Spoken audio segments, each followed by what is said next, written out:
All right, interview with Coach Jose Maldonado, Rio Hondo College and Bishop Vermont High School. Um, what signs do you typically see when wrestlers begin to show signs of burnout? I usually look at body language. That's usually a good indicator of a burnout. Nice. How do you structure your practices and training cycles to manage the fatigue like of a season? When you structure a season, you should have a peak, right? You should always have a peak. So we try to peak at the end, right? We don't want to peak too early. And, it's never too late to peak, but you try to structure, the harder workouts towards the end so that you can peak at the right time. In your opinion, how much does weight cutting contribute to burnout? I think it's 100%, tied into it. Whenever you remove food as an aspect of an athlete, you're tapping into survival mechanisms. So it's definitely, got 100% to do with it. How do academic pressures affect your athletes' mental and physical performance? Well, all our athletes want to perform at a high level, so they put the pressure on themselves, But again, right, deadlines are always a stressful thing. So we try to alleviate, those tensions by giving them time to, again, work out and also be a student. Do you believe in current demands of college wrestlers create long-term sustainable challenges for the athlete? Absolutely. I think that wrestling is one of those very relevant sports that gives you, a real life taste into whatever it is that you indulge. So once you go through a season, I think you're ready for any challenge. How do you help the athletes balance personal life, school, and wrestling? I give them personal examples. I've been through that lifestyle too. Just letting them know that, we've all been student athletes and, they can get it done. It's always a good pat on the back for them. In what ways do you what ways have you had to change your coaching styles over the years from like when you first started? So changing my attitude towards, again, right, accomplishing a goal has changed, right? Obviously, again, right, everybody's goal is to win, but if you have a positive impact, on an athlete, whether they win or lose, I feel like that's a valuable lesson for them to get out of the sport of wrestling.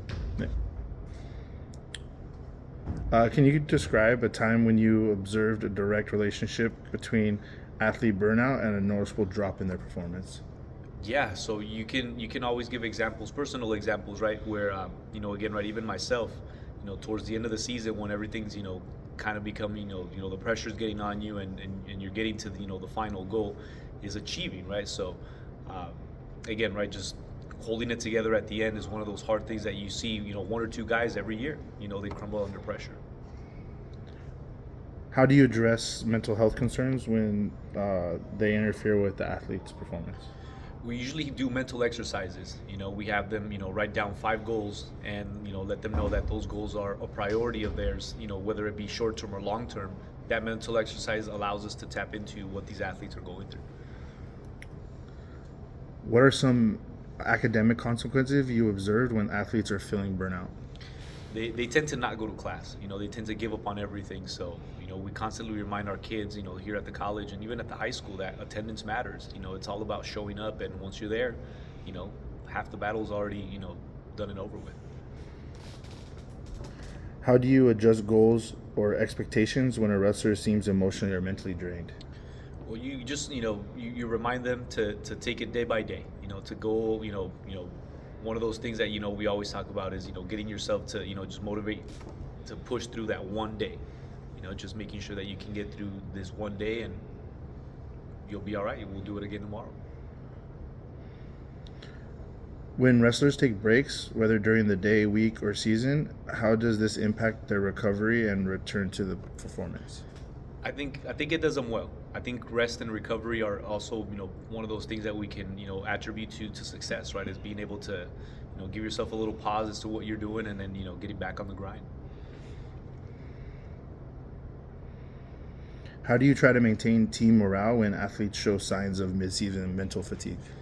We try to do team bonding, something fun and, an activity that's non-wrestling related, whether it be miniature golf or watching a movie or, having a beach day. Having a personal day to, just, sit and reflect about friendships rather than just, achieving goals for the team are also important. How would you describe college wrestlers' culture in terms of how it acknowledges or overlooks burnout? Well, college wrestlers, they have common goals, right? They want to have, something that we call, the rebound effect, right? Having, to, overcome all those obstacles they went through in high school, and then, just doing it again in college.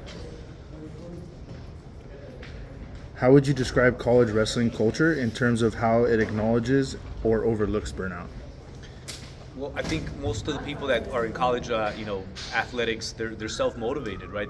They have something to, to prove to themselves and to others that, again, right, they still got it. So that culture is, very competitive. I would call it competitive. What do you proactively do to prevent burnout in your athletes? I try to keep it fun. Try to make every day, a fun experience rather than, just hard work and no play. We got to have some fun. How do you incorporate rest and recovery into your yearly training plan? So again, right, going back to peaking at the right time, right? We train really hard, during the off season, during the summer. Once we get into the season, we try to, again, right, understand that, when we come back from these tournaments, we have sometimes, those 2 days, 3 days to just go over, technique rather than, put our bodies to the grind. So structuring practices is important. What new methods or programs have you implemented to support your athletes' mental health? I think there's, again, right, those mental exercises that we do, having to, again, right, just, do some work that doesn't require any physical activity, right, more than just, letting me know what your goals are. I think that's a good implementation of, newer techniques that we've been using. How do you encourage open communication about stress or burnout with the athletes? Daily talks, right? Allowing our kids to, basically say, hey, we're all going through it, and anybody that's, going through something, special circumstance to, let us know, hey, how can we help you? In what ways have you adjusted your program after recognizing patterns of athlete burnout? Just letting, just letting myself know that, again, right, we're work in progress, right? We're having to, again, constantly adjust, but every team is different, so I approach it different every year. How do you promote a positive team culture that supports mental well-being? Again, right, we go back to having fun, just making sure that everybody feels like they're part of a team, and everybody's got their role on what we do. If time, budget, or staffing were not limitations, what would you implement to better prevent burnout?